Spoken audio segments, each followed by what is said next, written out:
Here is one thing about coconut oil candles that nobody tells you up front. You cannot just melt coconut oil, stick a wick in it, and call it a candle. I know the internet makes it look that easy, but coconut oil melts at 76 degrees, and your living room is probably 72. So when you do the math, you will know that that's not a candle. That's a puddle waiting to happen. It can also be a fire hazard. I learned this the hard way after wasting a perfectly good jar of coconut oil and then watching my wick slowly sink into what was supposed to be a relaxing evening project. So if you're here because you saw some post about easy coconut oil candles, let me save you the disappointment right now. What you actually need is a wax base.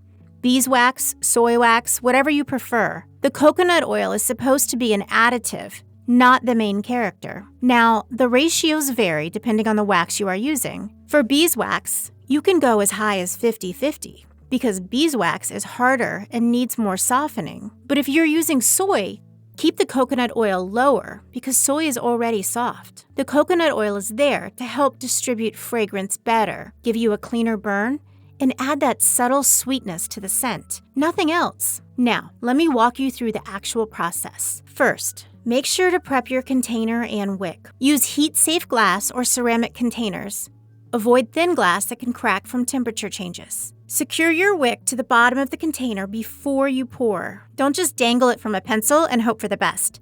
If that wick shifts into liquid wax while burning, you've got a problem. A dot of melted wax or a wick sticker holds it in place and takes 2 seconds. Where most tutorials completely fail is that they don't talk about the wick, forgetting that it is everything. For wick sizing, it depends on your container's diameter.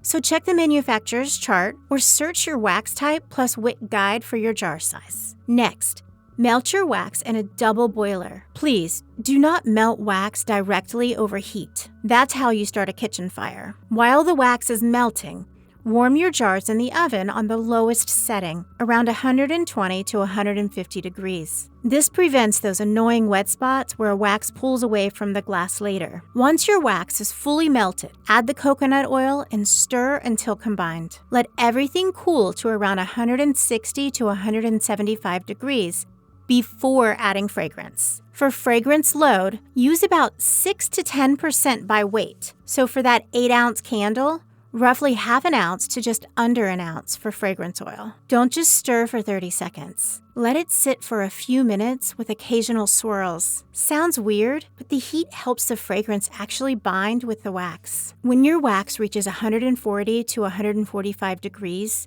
pour slowly into your preheated jar. That temperature difference between the jar and the wax is what prevents shrinkage and ugly candles. After pouring, give the jar a gentle tap to release any trapped air bubbles. On to the part that requires the most patience in this process.